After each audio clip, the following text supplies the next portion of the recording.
Hello guys, welcome back to my channel. आज हम करेंगे कॉन्फ्लिक्ट एंड पीस बिल्डिंग का लेसन नंबर 6। अंतर्राष्ट्रीय संबंधों में जातीयता जातीय हिंसा, अंतर्राष्ट्रीय व्यवस्था के नए रूप। दूसरे विश्व युद्ध के समय में जातीय अल्पसंख्यकों की समस्याएं दबी ही रही, क्योंकि राष्ट्रवाद तथा लोकतंत्र की शक्तियां बहुत शक्तिशाली हो गई तथा राष्ट्रीय विजय तथा राष्ट्रीय हितों की सुरक्षा अत्यंत लोकप्रिय विषय बन गई। इस युद्ध की समाप्ति के बाद अंतर्राष्ट्रीय संबंधों का एक नया युग आरंभ हो गया, जिसमें राष्ट्रवाद तथा अंतर्राष्ट्रीय दोनों प्रकार की शक्तियां ही अधिकार शक्तिशाली बनकर सामने आई। नेक्स्ट है कल्याणकारी राज्यों की सहयोगिता। इसमें ऐसी आशा बनी कि बढ़ी हुई राजनीतिक चेतना तथा राष्ट्रीय राज्य व्यवस्था जिसकी भागीदारी कल्याणकारी राज्य थे अपने आप जातीय अल्पसंख्यकों की समस्या का समाधान कर लेंगी। प्रत्येक राज्य में राष्ट्रीय राज्य की प्रक्रिया के अंतर्गत जातीय अल्पसंख्यकों को राष्ट्रीय मुख्यधारा में शामिल कर लिया जाएगा तथा प्रत्येक देश में एकता भरपूर अखंड राष्ट्र निर्माण हो जाएगा। विभिन्न देशों में जातियों पर आधारित विरोध, संघर्ष, हिंसा तथा युद्ध आरंभ हो गए। विभिन्न देशों में निवास करने जातीय अल्पसंख्यक समुदाय ने अपने हितों की प्राप्ति के लिए संघर्ष तथा हिंसा करना अपनाना आरंभ कर दिया तथा कई देश में जातीय हिंसा, घृणा तथा युद्ध फैल गए। जातीयता की स्थिति।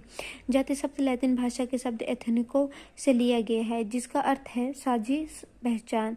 जातीय समूह अथवा समुदाय का अर्थ है एक जैसा एक समुदाय जो अपने साझे इतिहास, चिन्हों के परंपराओं से जुड़ा है। लगभग प्रत्येक राज्य की जनसंख्या में कई जातीय समूह समुदाय विद्यमान रहते हैं। कई बार एक जातीय समूह अपनी अलग पहचान को दृढ़ बनाने के लिए संघर्ष का मार्ग अपना लेते हैं तथा अपने हितों के पक्ष में विरोध तथा हिंसा को अपना लेते हैं। मानवता का सिद्धांत। वास्तव में जातीयता पर आधारित विरोध, हिंसक विरोध एवं व्यापार विश्वव्यापी तथ्य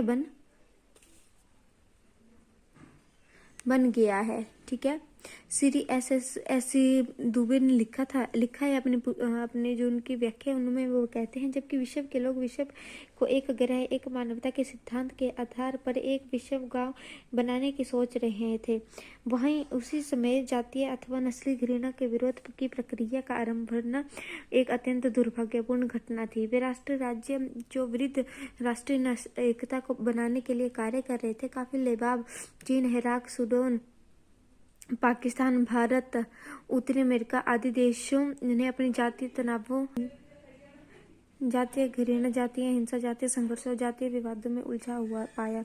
हर राज्य में जाति संबंधी विवाद, विभिन्न राज्यों की सीमाओं के अंदर विद्यमान जातीय हिंसा तथा युद्ध अंतर्राष्ट्रीय संबंधों में तनावों का कारण बने, क्योंकि एक राज्य में विद्यमान जातीय हिंसा को आमतौर पर किसी दूसरे राज्य का समर्थन तथा सहायता प्राप्त थी। विश्व के कई भागों में जातीय युद्ध अथवा सशस्त्र जातीय संघर्ष भी आरंभ हो गए। 7 जुलाई 2005 को आतंकवादी कार्रवाई के पश्चात ब्रिटेन में भी कुछ मुस्लिम तथा सिख धार्मिक स्थानों के विरुद्ध हिंसा देखने को मिली। अफगानिस्तान, श्रीलंका, यूगोस्लाविया आदि कई देशों में तो काफी समय से व्यापक स्तर पर जातीय हिंसा फैल गई है। जातीय आतंकवाद। आज भी विश्व में जातिवाद, जातीय हिंसा, जातीय सशस्त्र संघर्ष तथा जातीय युद्ध अंतर्राष्ट्रीय संबंधों के तत्व बने हुए हैं। बहुत से देश अपने आप को जातीय हिंसा से मुक्त करने में असमर्थ पा रहे हैं। जातीय आतंकवाद का घिनौना रूप ले चुका है और कुछ जातियां दूसरी जातियों का सफाया करने में का उद्देश्य स्वीकार कर रही हैं। राष्ट्र निर्माण में जाति का सहयोग। तो जी हाँ, हमने बताने कि राष्ट्र निर्माण में जाति का क्या सहयोग है।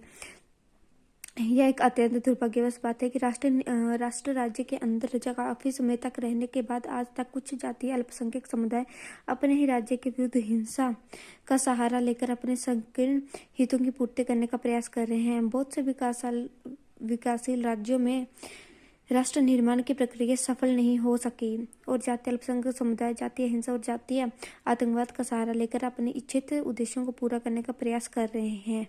अनेक कारणों के कारण आज जातीय तत्व के एक राज्यों की राजनीतिक व्यवस्थाओं के साथ साथ अंतर्राष्ट्रीय व्यवस्था का तत्व बने रहे हैं सामने आए। तो जी, इसी प्रकार हमारा ये लेसन खत्म होता है। नेक्स्ट हम यूनिट नंबर 3 7वां जो लेसन है विवादों के स्तर, स्थानीय एवं उपराष्ट्र के बारे में नेक्स्ट वीडियो में पढ़ेंगे। अगर आपको वीडियो पसंद तो वीडियो को लाइक कीजिएगा, चैनल को सब्सक्राइब कीजिएगा। Thank you and thank you for watching.